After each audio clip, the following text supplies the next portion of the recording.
që Erion Veliaj ka qenë në procedim penal dhe Benet Beci në procedim penal. Në të njëjtën kohë dhe në të njëjtën mënyrë është bërë procedimi ndaj tyre. Që do të thotë nuk na intereson a ka qenë kryetar bashkie kur ka bërë korrupsion.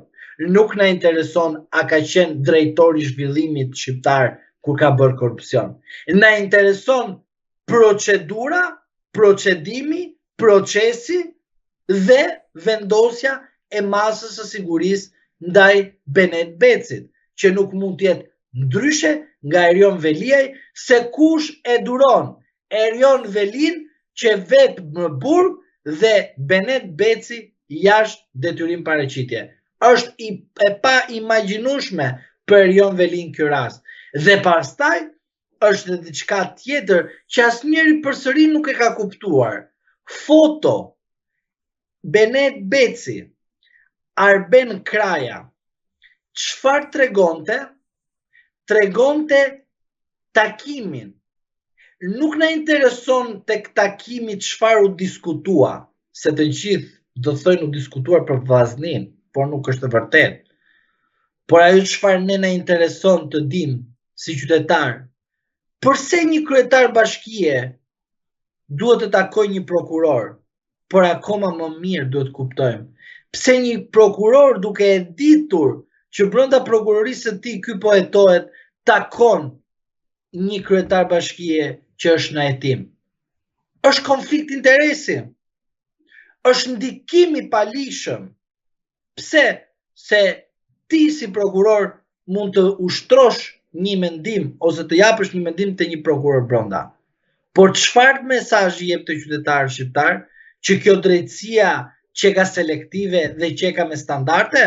Por ama kjo foto na tregoi qartësi që dikush po mbron Benet Becin. Por ai na doli, na u shfaq.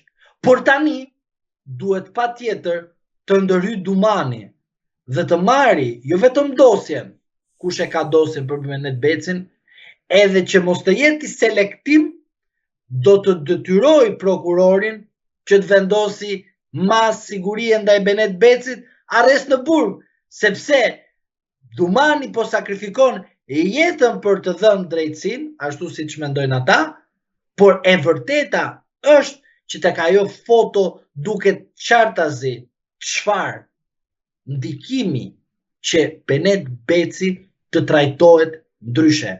Por Dumani nuk do ta lejoj që kjo foto të trajtoj Benet Becin ndryshe.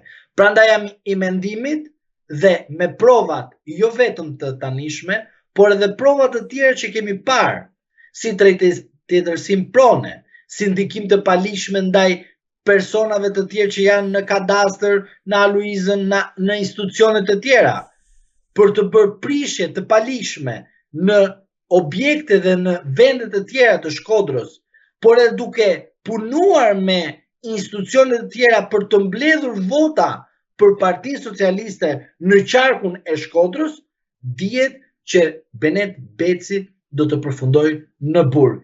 Dhe atëre Partia Socialiste dhe Edi Rama do t'i thotë që përgjegjësia është individuale dhe jo kolektive. Duke qëndruar te këto emra të mëdhej, siç thatë ju, Benet Beci në radhët e mazhorancës, a mendoni se SPAK mund të godas emra të tjerë po kaq të rëndësishëm, saqë mund të trondisin edhe zgjedhjet e përgjithshme parlamentare që do të mbahen më 11 maj? Në rast se do të kemi arrestime të tilla, unë mendoj që do të shkojmë në një qeveri teknike, sepse do kemi vakum tek pushteti. Dhe në rast se kemi vakum tek pushteti, nuk do të kemi siguri publike. Pra, në rast se arrestohet Ervin Hoxha, ministër i Brendshëm, Rama mundet dhe ta zëvendësoj.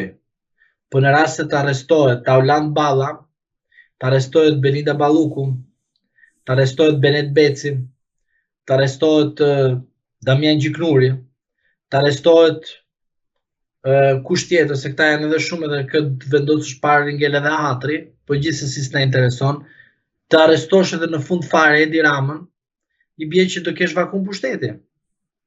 Dhe ky vakum pushteti është e sigurt që do të ketë një ndikim edhe te spaku. Pra nuk mendoj që këta individ do të goditen direkt, por këta individ është e sigurt që do të goditen.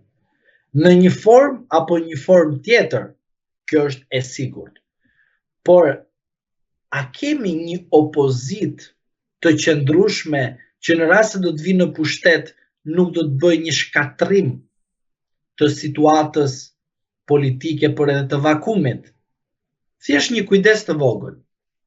Kush është plani i spakut në raport me këto goditjet që bën? Ashtu siç e mendoj unë, thjesht pa asnjë ndikim. Goditja e Erion Velis erdhi për të matur dhe për të dëgjuar opinionin publik. Politikën shqiptare. Partinë Socialiste e Partinë Demokratike. Për partitë e tjera nuk intereson fare. Erdhi për të ulur të dy subjekte politike në tokë dhe duke i vendosur këto subjekte dy politike të barabartë me njëra tjetrën, pavarësisht pushtetit. Pse u bë kjo? Sepse goditja ndaj Erion Velis ishte matja e pushtetit e Partisë Socialiste nga Edi Rama dhe matja e fuqisë për të përtypur apo për të përkthyer goditjen e spakut në raport me një fitim të mundshëm të Partisë Demokratike në aspektin elektoral, por jo pavajtur në kutinë e votimit. Sot Partia Socialiste dhe Partia Demokratike me goditjen e Erion Velis është e barabartë, pa shkuar në kutitë e votimit. Në një goditje të mundshme në të dy palëve, pra edhe majtas edhe djathtas, në të njëjtën kohë, çfarë bën spaku? Bën diçka që asnjërit nuk i ka vajt në mendje. Dhe do ta them pikërisht te ty, sepse tek asnjë person nuk e kam thënë. Mesazhi. Doni të na shkrini, do ju coptojmë. Doni të na vendosni standarde, do ju nxjerrim shpirtin. Doni të bëni rishikim, do ju bëjmë gjëmën. Sepse ne jemi prokuror, 20 këtu, rrim 9 vjet, ju kemi kërkuar na zgjatni mandatin, nga 9 na leni derisa dalin në pension, ju nuk ne zgjasni mandatin. Ne tani do punojmë. Doni të punojmë ashtu siç duam ne dhe duke respektuar ligjin, e kapëm Erionin brenda. Doni të punojmë duke zbatuar kushtetutën, e kapëm Belën brenda. Do bëni rishikim ju? Po ju tjetër do bëni çfarë shkrirje? Po ju tjetër çfarë standardi doni? Kapëm Taulandin. Po çfarë doni tjetër të bëni ju? Se nuk e kuptova. Do na zgjasni mandatin apo jo? Kapëm Benetin. Kë do ta zgjasni mandatin? Kapëm Gjyknurin. Pse kapen këta? Se janë pa gjë? Jo, se pikrisht brenda vetes ka ndodhur tradhtia. Sepse kur kanë qenë mirë, kanë qenë duke vjedhur me njëri tjetrin. Kur kanë prishur pazaret, është prishje pazari ai. Dhe normalisht logjika të çon ty që kur kemi prishje pazari, ata çfarë kanë bërë? Kanë sekuestruar telefonat e tyre, kanë kapur që këta kanë bërë vepra penale, sepse këta nuk e kanë pas iden çfarë është vepra penale, dhe në fund fare janë arrestuar. Dhe tani spaku don të mbrojë veten e vet.